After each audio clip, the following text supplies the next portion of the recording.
Saya dulu diam-diam bikin pesantren di Jogja. Dinyek Pak. Bapaknya ora jelas gue pesantren. Bapaknya siapa? Dudu anaknya kiai diceluk Gus. Ngaku-ngaku.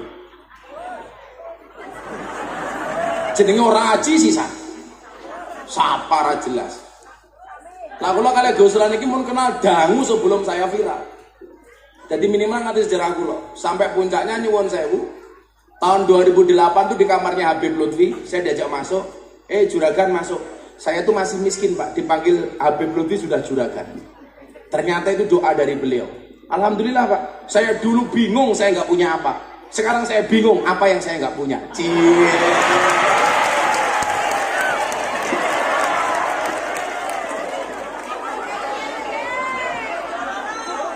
Persamaannya cuma satu. Saya dulu miskin, sekarang saya kaya, tapi sama, tetap istrinya tetap satu. Cemen matamu, cemen.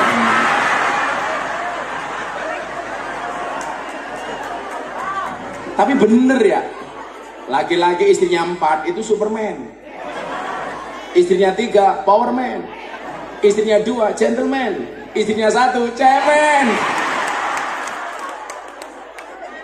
Ibu-ibu lebih suka suaminya Superman apa cemen?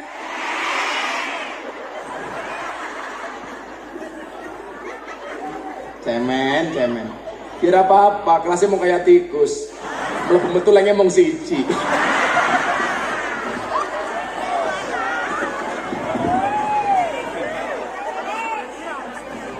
Kira apa-apa. Si lucu tanggane inyong ya.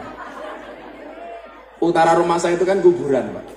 Tetangga saya mati, istrinya dikubur di utara rumah saya. Hari kedua suaminya bawa kipas angin ke kuburan. Saya bilang kalau istrinya mati ya dikirim tahlil, kenapa kamu bawa kipas angin? Wah, istri saya wasiat. Apa wasiatnya? Saya boleh menikah lagi kalau kuburannya sudah kering.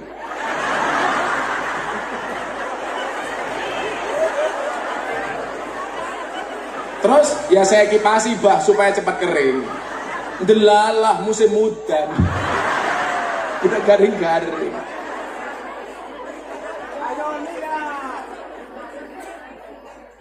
Dulu Habib Lutfi bilang gini sama saya Pak, di kamar beliau ini. Le, kamu tak kasih tahu. Apa bah? Dan ternyata saya betul-betul merasakan firasatnya Habib Lutfi itu terjawab sekarang. 2 hal, saya banyak belajar dari beliau. Tapi 2 hal ini jenengan persani. Ternyata yang disampaikan waktu itu terbukti hari ini. Nomor 1 beliau bilang begini sama saya di satu kesempatan. Akan datang satu saat kamu akan menemui di mana hasutnya kiai itu lebih besar dibandingkan hasutnya santri. Dan ternyata benar. Kalau setan itu semakin tinggi derajat seseorang, yuwaswisu durinasa semakin kenceng. Nguwis-nguwis dodone kiai karo nguwis-nguwis dodone santri Pak. Itu setan lebih banter nguwis-nguwis dodone kiai. Itu mungkin yang dimaksud sama Habib Lutfi, hasute kiai lebih gede tinimbang hasute santri. Tapi tidak semua hasut itu negatif Gus. Ada kalanya hasut itu positif. Contoh, kiai punya anak 4. Bapaknya mati, anaknya jatuh kepada anak pertama.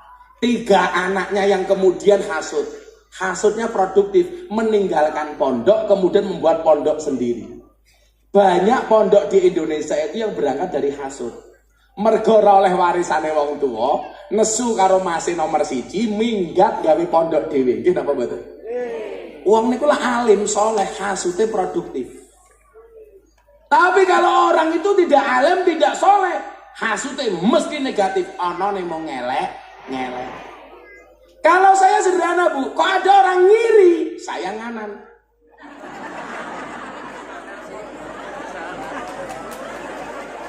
Karena kalau ikut-ikutan ngiri, nanti konvoy kayak kampanye.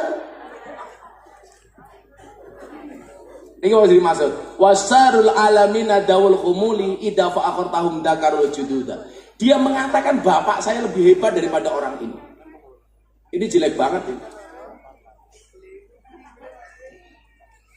Kemudian dilanjutkan, wa khairul alamina du hasabin qadimin aqama li nafsihi hasbang jadida. Ini baru top.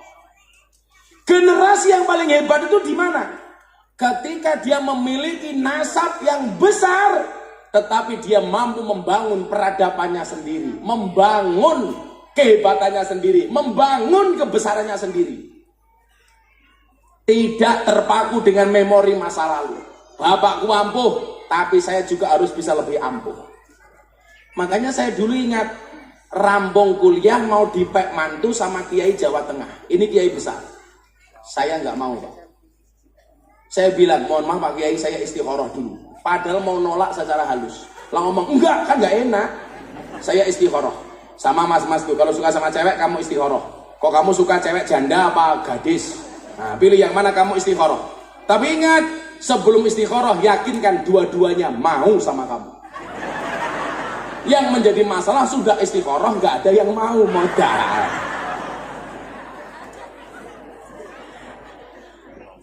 Bahkan makhoba manis takhara wala nadima manis tasyara.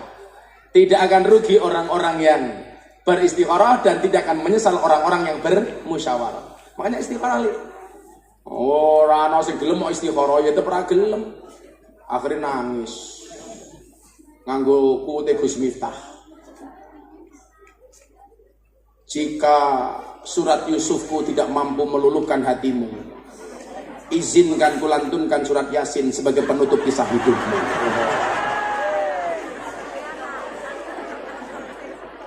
Wih gagal, malah gue nangis. Kupinang kau dengan bismika Allahumma ahya wa bismika amin. Karena aku sadar diri memilikimu hanyalah sebuah mimpi. Dungannya kayak gue, dungannya kayak inyong. Ya Allah, jika dia istriku jadikan dia jodohku ya Allah. Namun jika dia jodoh orang itu adalah aku ya Allah.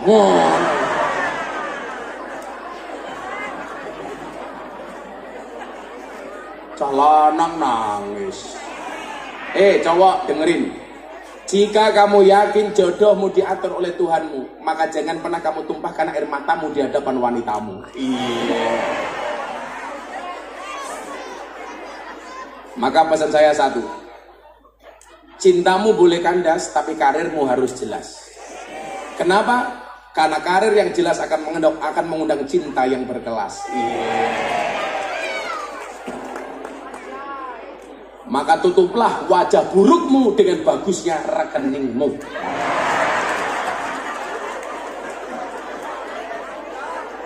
Sekarang cowok yang good looking, Pak, kalah dengan cowok yang good rekening. Karena berangkat dari good rekening akan menjadikan wajah istrinya glow. Dan di balik wajah istri yang glowing ada suami yang golong komeng.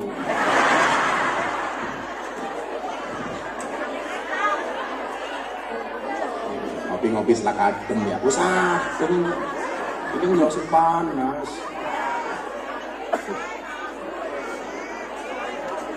Kalau bikin kopi dikasih gula, gulanya tolong jangan diaduk. Supaya manisnya di akhir. Kenapa? Karena kalau manisnya di depan sudah biasa kayak cangkeme calak. Iya.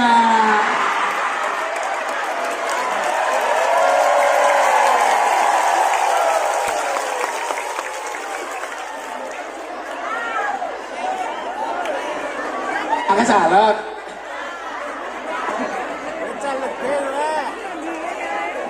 Hati-hati. Orang tahu-tahu nih ngaji kok moro-moro rajin ngaji. Saya curiga jangan-jangan caleg.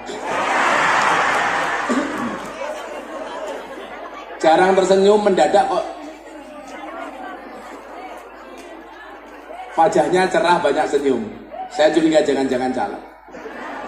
Gak kenal NU, tahu-tahu pakai peci NU. Cie.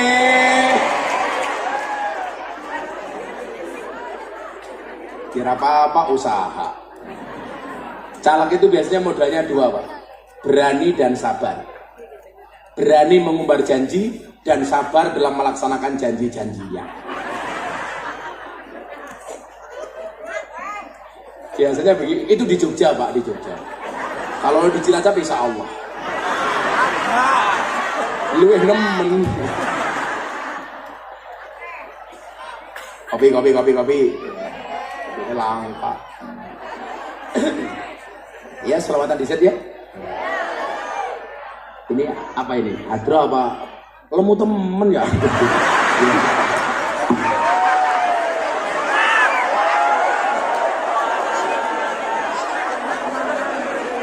Ampun ya Allah, gede nih. Kamu jangan gede-gede. Karena ada penelitian yang mengatakan wong lanang wetenge gede biasanya manuknya cilik.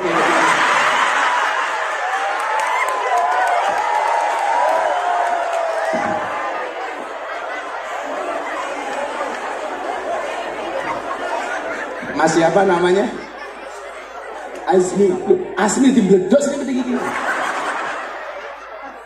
Tapi santai saja Mas Asmi. Kalau kamu dibilang dasar gemuk, kamu jawab sorry saya gemuk karena makan nasi. Daripada kamu kurus makan hati. Asmi. Ya Allah, sahabat weteng kabeh. Ya. Kalau ada kopi panas, langsung diminum. Jangan pernah kamu sesali kopimu dingin. Kenapa? Karena ketika hangat tidak pernah kau hargai. Subhanallah, sangit.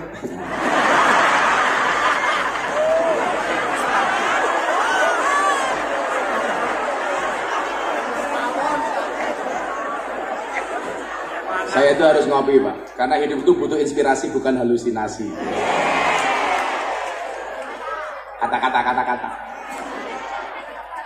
Maka mbak-mbak belajarlah dari kopi. Tetap menjadi hitam dan pahit, tidak harus menjadi putih dan manis untuk dicintai. Orang kaya raimu ya. Kirai apa papan karambol. Ayo selawatnya apa ya? Minta selawat apa? Lontong tahu.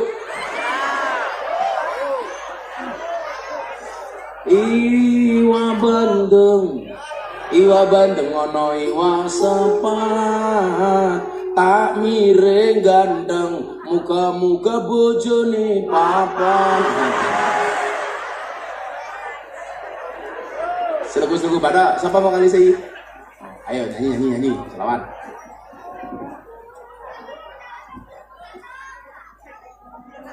Sallu ala Nabi Muhammad.